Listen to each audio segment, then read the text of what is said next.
Bienvenue sur Africa 24 dans cette nouvelle édition du Non-Stop Info. Voici les titres de l'actualité. La Guinée équatoriale abrite le 4e sommet Afrique-Monde arabe. Plusieurs chefs d'État africains devraient prendre part à ce rendez-vous économique dès ce lundi 21 novembre. Au Maroc, un gouvernement de coalition est toujours attendu. Les acteurs politiques du pays redoutent une crise politique si ce dernier n'est pas prochainement formé. En Côte d'Ivoire, les acteurs culturels s'inquiètent de l'état de l'industrie du cinéma. Le 7e art ivoirien peine à se faire une place sur la scène internationale. Le 4e sommet Afrique-Monde arabe, ouvert depuis le 17 novembre, se poursuit à Sipopo, en Guinée équatoriale. Les échanges de ce forum économique portent essentiellement sur le renforcement des opportunités d'investissement et le développement des infrastructures transfrontalières et logistiques. Le point sur ces travaux avec notre correspondant en Guinée équatoriale, Serge Kofi. Le forum Afrique-Monde arabe se poursuit ici à Malabo en Guinée équatoriale avec comme objectif accroître les flux commerciaux et d'investissement entre l'Afrique et le monde arabe. Les débatteurs ont ciblé les secteurs de transport et de la logistique. Dans ces deux secteurs importants pour les différentes économies des deux régions, les participants à ce forum prévoient de faciliter le dialogue privé-privé.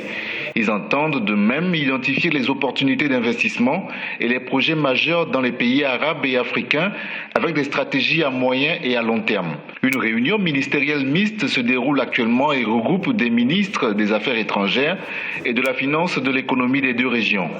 Le sommet des chefs d'État, en revanche, se tiendra le mercredi 23 novembre 2016. Le Maroc est toujours en attente d'un gouvernement 6 semaines après la victoire du parti Justice et Développement aux législatives.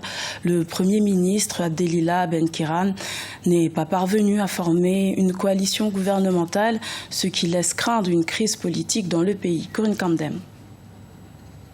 Le Maroc serait-il en train de traverser une crise institutionnelle ?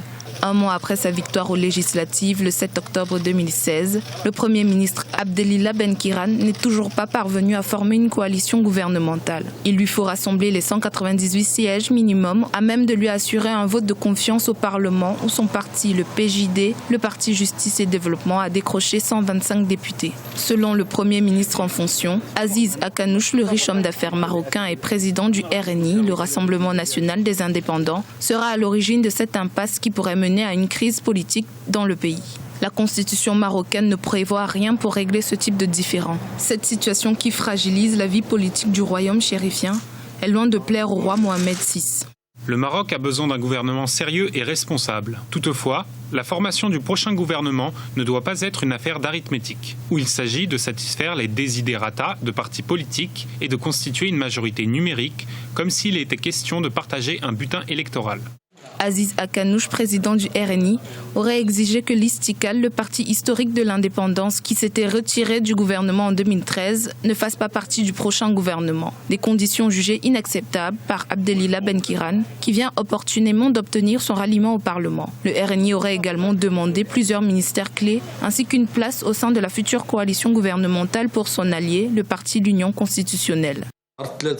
Il faut impérativement respecter la volonté des citoyens qui ont voté pour nous. Il est important pour le pays et pour le PJD que nous réussissions à le former, mais la préservation des valeurs est plus essentielle. Je n'accepterai pas que quelqu'un, quel qu'il soit, vienne porter atteinte à la volonté populaire et qu'il se comporte en tant que chef de gouvernement alors qu'il ne l'est pas.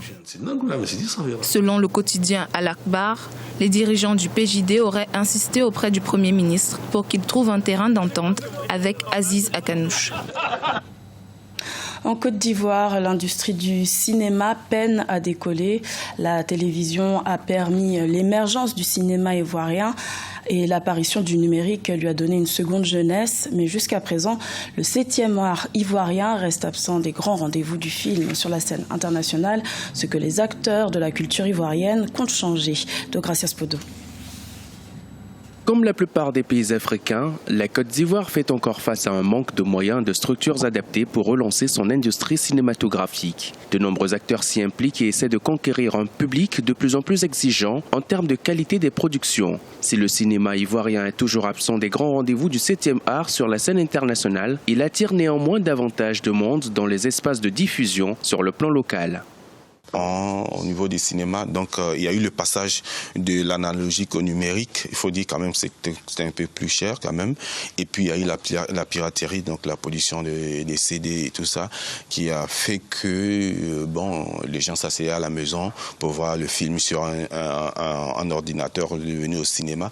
Selon certains spécialistes, le cinéma ivoirien est agonisant. Faute de soutien financier, d'infrastructures de projection ou encore de distribution à l'échelle locale et internationale, les réalisations se font au compte-gouttes. Malgré la qualité de ces œuvres qui est aussi mise en cause par les professionnels du secteur, les réalisateurs doivent faire face également au piratage des productions qui a pris de l'ampleur depuis l'avènement du numérique il y a une dizaine d'années. Remettre sur les rails cette industrie cinématographique et ouvrir d'autres perspectives pour lui donner un nouveau souffle, c'est donc l'un des défis que tentent de relever les autorités ivoiriennes qui ont plusieurs fois été appelées à la rescousse.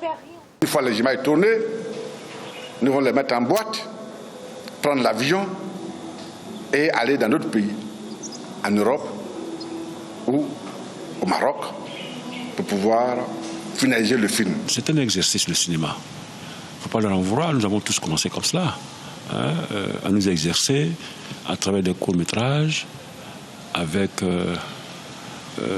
des dérapages visuels, pas thématiques. Voilà.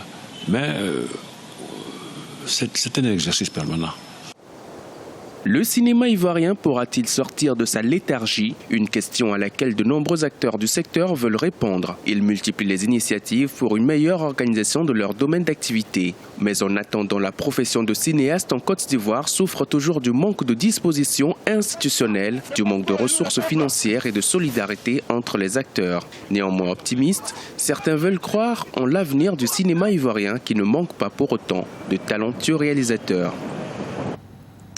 La Confédération africaine de football veut mettre en place un ensemble de mesures pour dynamiser le football féminin. La CAF compte donner une nouvelle impulsion à cette discipline en réformant la Coupe d'Afrique des Nations de football féminin créée en 1991 sous le nom de Championnat d'Afrique de football féminin. Reportage de Viviane Bauken. Le parcours élogieux de certaines joueuses africaines sur le plan mondial contribue aujourd'hui à donner une nouvelle impulsion au football féminin en Afrique.